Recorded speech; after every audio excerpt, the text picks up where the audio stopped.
रोकला से ना रोकाई। सुन लो ए भैया, अब जाग उठल बा कानू केहू से रोकल ना रोकाई। ढेर जुलुम सब कैलस अब सहले ना सहाई। हाँ भीख ना हमको भागीदारी चाहिए, सहता में अब साझेदारी चाहिए। हाँ भीख ना हमको भागीदारी चाहिए, सहता में अब साझेदारी चाहिए। हम गायक मौसम राजा आप तमाम कानू हलवाई समाज के पैर छू के प्रणाम करतनी है भैया। एगो हम गीत गौले बानी, हमरा विश्वास बा कि रउआ सबके जरूर पसंद आई।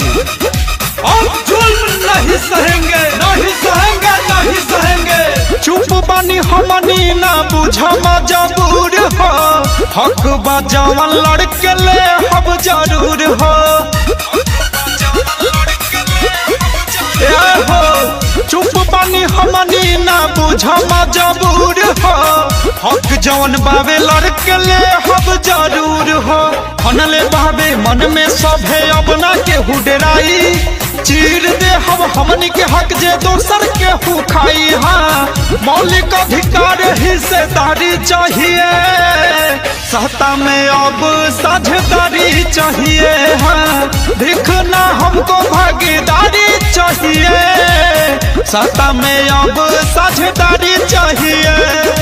ए चाचा चुप बैठला से कुछो न होई, चला अब आवाज बुलंद होई कानू के।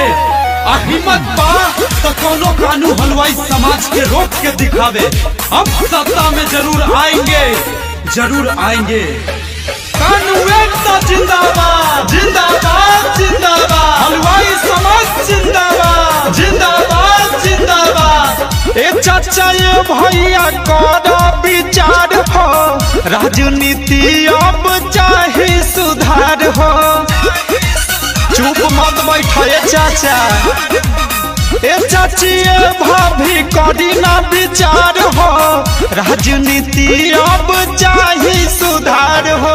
मौसम राजा सुगम रसिक कहे गीतिया गाई, छोड़ बाई मान के बिहार से भगाई। हाँ किसी का कर्ज ना उधारी चाहिए, सहता में अब साझेदारी चाहिए। हाँ भीख ना हमको भागीदारी चाहिए, सहता में अब साझेदारी चाहिए।